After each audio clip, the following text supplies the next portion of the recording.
Tungod sa among kahanap mong kabalaga, walang kami mubalog sa among mga katulog, Kristo kaluhigan. Tungod kaya among lamang o kalimot ang among gihigugma, kung naikalimot kami sa gikinahanglan sa buwan, Ginoo kaluhigan.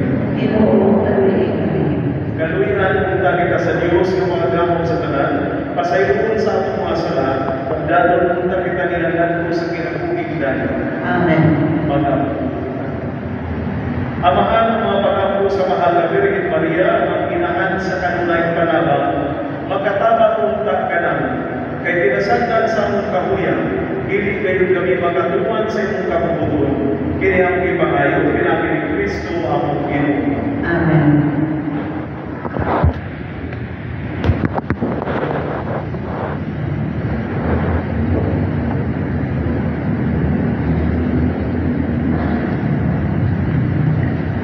Gikan sa pasakot sa among ipadaya. Unya nakita ko ang laing dako o kahibulungang talanaw dito sa langit. Ang nakita ko, 7 ka anghel na nagdalag 7 ka katalagman. Kini ang katapusang mga katalagman.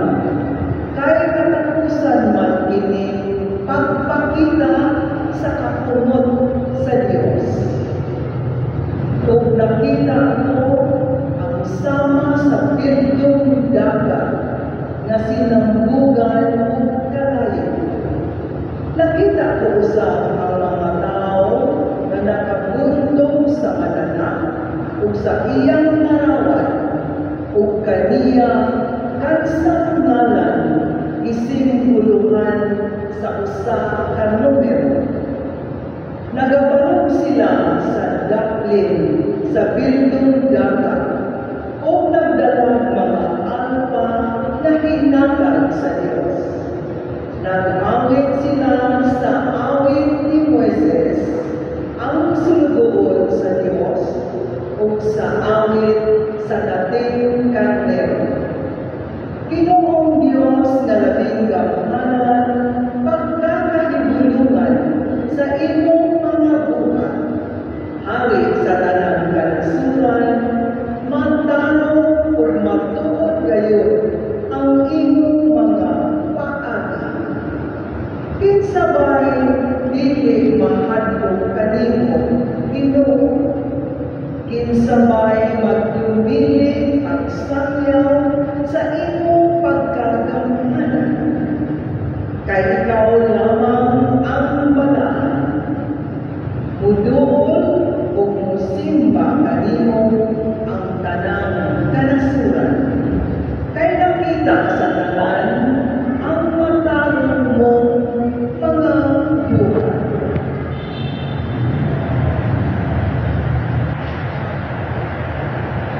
Ang tulong sa iyo. Dako, katinalahan ang tanan mo mga buhay. Ginoong Diyos na gamahan. Dako, katinalahan ang tanan mo mga buhay. Ginoong Diyos na gamahan. Awitin ang Ginoo o usa ka pag-awit, kay naghimo siya katinalahan mga buhay. Ang iyang tuong kamot na kadangat o kadahugan alang kaniya ang iyang balaan na buhay. Dako o katingalahan ang tanan mo mga buhay. Ginoong Diyos na gamahan. Ang Ginoo nagpahibalo sa iyang kaluwasan, sa atubangan sa kanasuran, iyang ipadayag ang iyang katarong.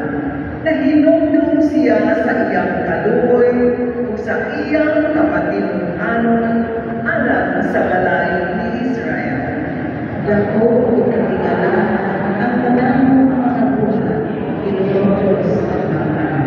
Palaluga ang kadagatan o ang nagapuno niini, ang kalibutan o sila na nagapuyo niini. Papamagpaka ang kasapaan, pasinggita sadya na ang kilan. Dako o katingalahan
Sa dili pa mahitabo kini mga butanga, dakpon kamo og lutuson, taralon kamo ngadto sa mga sinagoga ug bilangguon, ug dadon kamo atubangan sa mga hari ug sa mga punuan tungod kana. Mao niya kini ang higayon nga makasangyaw kamo sa mga imong balita. Sa dili pa kini mahitabo, usa ka ang inyong una-una nga dili kamo mabalaka kung unsaon ninyong pagpanalipod sa inyong kaugalingon. Kaya tagan kamo higsusulti o kaalam nga walay usa sa inyong mga kaaway nga makatubag o makapaghimaka. Udihan kamo bisan dali sa inyong mga ginikanan o mga igsoon, ingon man sa inyong mga paryente o mga higala o patyo nila ang pipila kaninyo. Magdumog kaninyo ang tanan tungod kanako, apan walay bisan usa ka buong sa inyong ulo nga mawala. Pabilin kamo nga malikon kay niining paagiha, maluwas kamo. Mga igsoon, ang maayong balita sa atong kaluwasan. Kaya kung ikaw,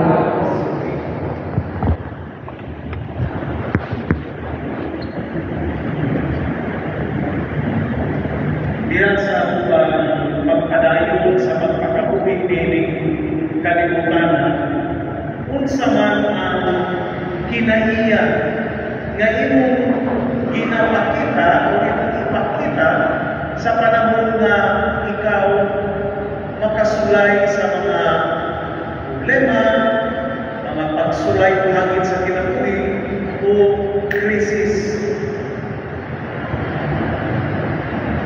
Dili kalipod nga ang pipila nato patihon o kaluya sa pagtuo. Patihon o katungod sa pagsalig sa Diyos.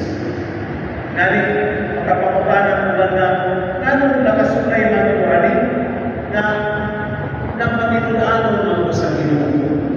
Kanong ako na may mga pagsulay o krisis pagkakot sa atong pamilya na wala man ni sala. No, kung sala. Kanong hindi mo ba ipasinating ni Ginoo. Maluya ka, mawadhan ka sa saling ko sa Ginoo, magduha ka sa Ginoo, niya magluhog ka sa Ginoo, niya buwan mabuk na ang ilang relasyon sa Diyos tungkol sa ilang kasinatian na dili kaligayan. Apan kini atong mga kasinatian, problema, mga hakit sa kinabuhi, makainuntan na kabahin sa atong tawhanong na realidad. Tawhanong na kasinatian. Pipila lang ang atong kaingon na nakasinati tanini mga krisis tungkol kay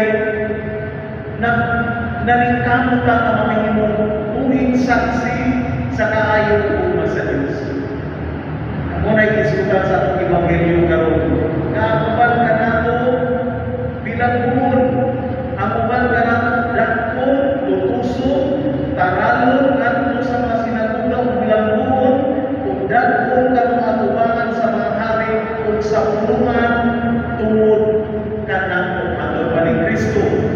Ingon pa magtungod ka ninyo ang tanan, tungod ka nato, apat walay bisan sa kabog sa inyong ulo na mawala. Ang atong kasinatian, nagulag pa ibagyanan, na ginutos na tungkol sa punuan sa Diyos. Ginutos na tungkol sa atong pag-alagad sa Diyos. Ginutan na tungkol sa atong kaakuan sa Diyos na atong ipadayag sa matag adlaw. Tingana ka. Ipilalang nakakakusyen ko diya sa atong kinabuhi na makainutan na tinuod, ginutos ko, ginunta ko tungod sa atong pagtungan sa kabubuon sa Diyos. Bilang apan atong Ebanghelyo nga igsuon kung kita uwaro alang sa kabubuon sa Diyos, kita mihalad sa atong kaugalingon alang sa pag-alagad sa Diyos sa iyang katawhan. Adunay saan ang Diyos alang kanato. Akong isutan na ganiya, magdumog ka ninyo ang tanan, tungod ka nako,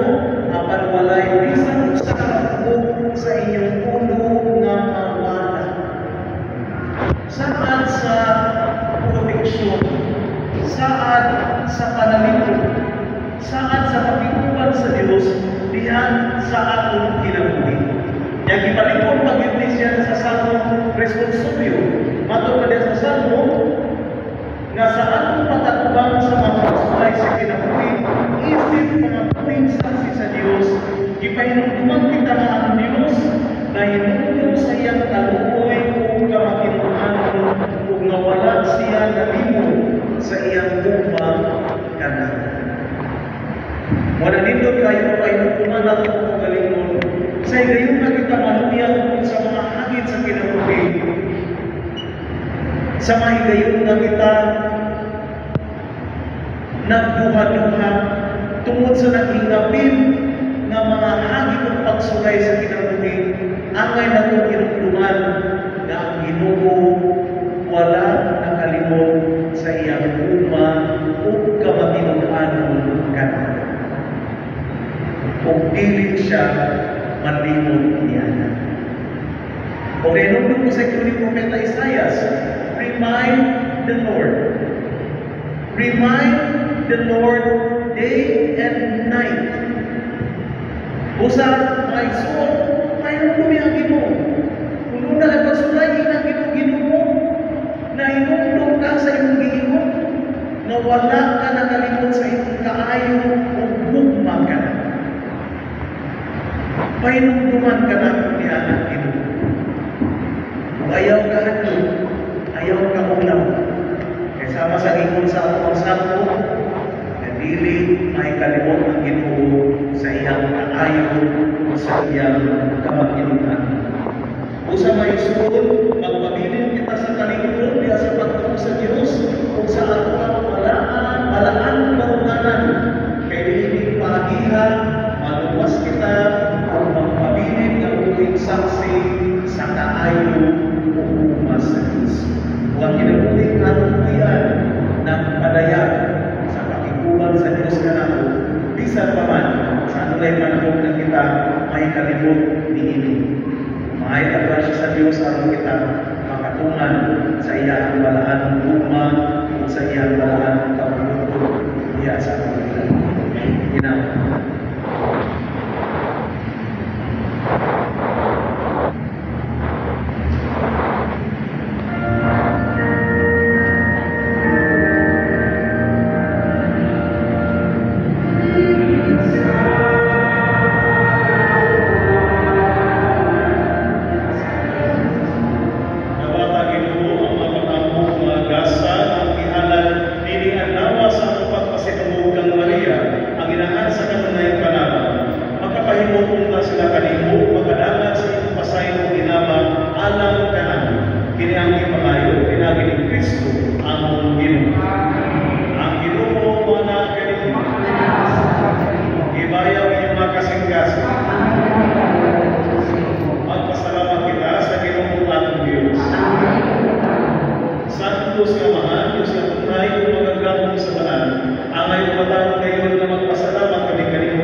Kini ang Esther